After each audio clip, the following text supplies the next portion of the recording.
Jualan sudah habis toh. Yuk pulang. Ayo Pak. Bentar Pak. Ya halo. Hah, di mana itu? Sebenarnya gua sudah dapat.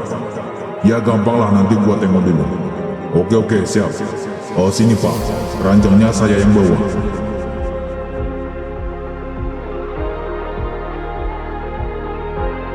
Silakan pergi dari rumah ini.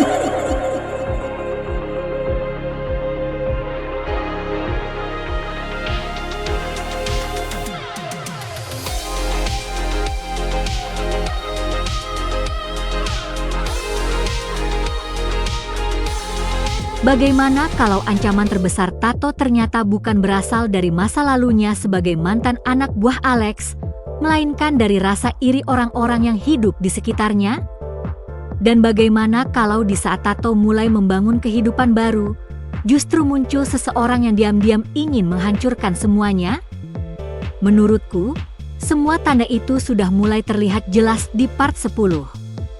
Kali ini kita akan membahas kemungkinan besar yang akan terjadi di story Tato part 11. Kalau kita mengulas kembali part sebelumnya, akhirnya Tato resmi diterima bekerja di gudang milik Pak Broto. Setelah melewati berbagai ujian yang menguji kejujuran, logika, dan tanggung jawab, Pak Broto lebih memilih Tato dibanding Almos. Keputusan itu memang terasa mengejutkan, tetapi justru menjadi titik awal perubahan besar dalam hidup Tato. Begitu pulang ke rumah, Tato langsung membawa kabar bahagia kepada Pak Kusen. Reaksi Pak Kusen benar-benar sederhana, tetapi penuh kehangatan. Beliau terlihat jauh lebih senang daripada Tato sendiri. Sejak awal, Pak Kusen memang selalu percaya bahwa Tato bukan orang jahat, hanya pernah berada di lingkungan yang salah. Kini kepercayaan itu mulai terbayar karena Tato akhirnya mendapatkan pekerjaan yang halal. Di sisi lain, muncul pembahasan mengenai sisa pembayaran rumah. Istri Pak Sahid mulai merasa khawatir karena pembeli rumah belum juga melunasi kekurangan uangnya. Bahkan beliau berniat menemui langsung pembeli tersebut tanpa mengetahui bahwa orang itu sebenarnya adalah Tato. Menurutku, dialog ini bukan sekadar selingan. Bang Pin sengaja menanam benih konflik baru. Kalau identitas Tato terbongkar terlalu cepat, bisa saja muncul kesalahpahaman besar yang membuat hubungan mereka kembali renggang. Lalu ada adegan yang menurutku cukup menarik ketika Boni menemukan sebuah rumah lain yang dijual warga. Harga rumah itu terus berubah setelah mengetahui Boni tertarik membelinya. Awalnya pemilik rumah menolak harga 70 juta, tetapi setelah Boni mulai memberikan tekanan halus, akhirnya pemilik rumah malah setuju. Adegan ini terlihat lucu, tetapi sebenarnya memperlihatkan pengaruh besar yang dimiliki Boni di kampung tersebut. Kemudian kita kembali melihat tingkah Kocak Peta dan Elmon yang sedang membuat konten. Seperti biasa, bagian ini menjadi penyegar suasana di tengah cerita yang mulai serius. Namun di balik adegan lucu itu, kita melihat Almos masih menyimpan rasa kesal karena kalah dari Tato. Bahkan dia terang-terangan mengatakan akan membuat Tato tidak betah bekerja di tempat barunya. Menurutku, inilah inti konflik yang akan berkembang di part 11. Kalau melihat karakter Almos, dia bukan tipe orang yang langsung menyerang secara brutal. Dia lebih suka membuat tekanan perlahan-lahan sampai lawannya kehilangan kesabaran. Bisa jadi dia mulai mengawasi aktivitas Tato setiap hari. Dia mungkin mencari kesalahan kecil yang bisa dimanfaatkan agar Pak Broto kehilangan kepercayaan kepada Tato. Misalnya dengan menyebarkan isu bahwa Tato adalah mantan anak buah Alex. Kalau informasi itu sampai ke telinga pekerja lain di gudang, besar kemungkinan mereka akan mulai curiga. Padahal selama ini Pak Broto menerima Tato justru karena melihat kejujurannya. Konflik seperti ini jauh lebih menarik daripada sekadar pertarungan fisik.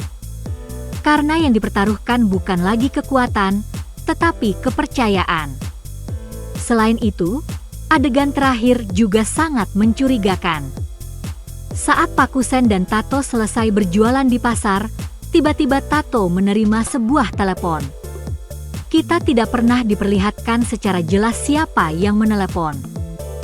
Namun setelah itu muncul adegan seseorang berkata, "Silakan pergi dari rumah ini." Menurutku, dua adegan itu sangat mungkin saling berhubungan. Ada kemungkinan Tato mendapat informasi bahwa rumah barunya sedang bermasalah.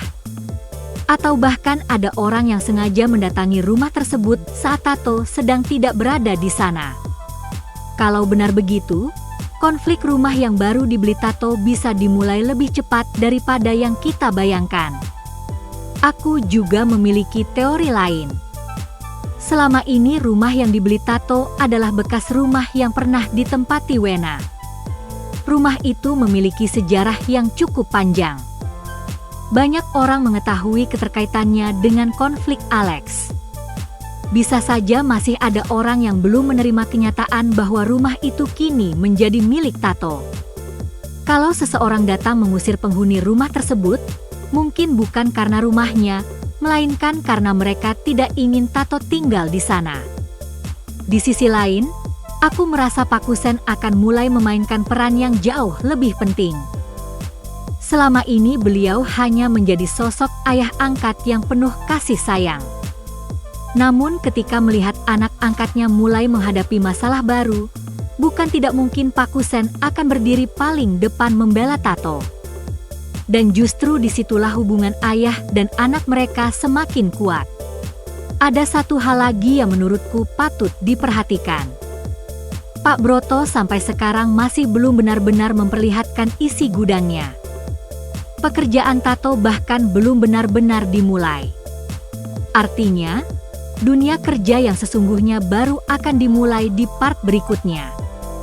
Aku menduga pada part 11, Tato akan menjalani hari pertama bekerja.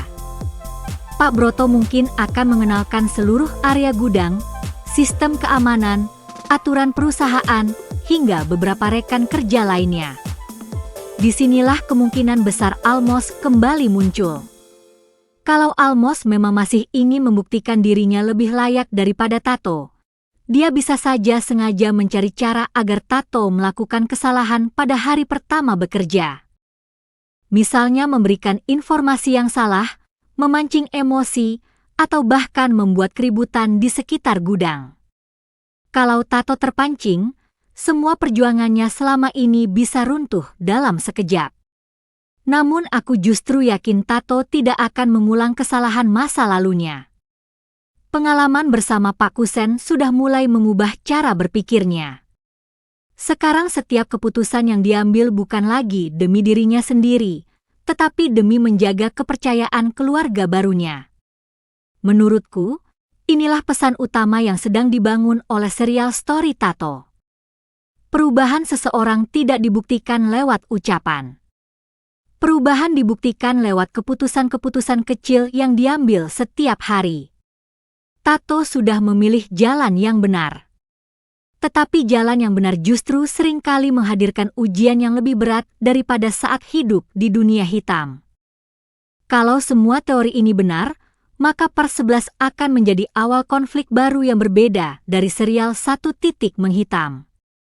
Kali ini bukan lagi perang besar antar kelompok, melainkan pertarungan menjaga kepercayaan, mempertahankan pekerjaan, melunasi rumah, serta membuktikan kepada semua orang bahwa seorang mantan penjahat benar-benar bisa berubah menjadi pribadi yang lebih baik. Menurut kalian bagaimana?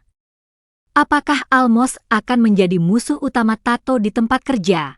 Atau justru nanti mereka akan dipertemukan kembali sebagai rekan? Dan siapa sebenarnya orang yang muncul di akhir episode sambil mengatakan, "Silakan pergi dari rumah ini"? Tulis teori kalian di kolom komentar. Bisa jadi petunjuk kecil itu justru menjadi awal konflik terbesar di story Tato berikutnya.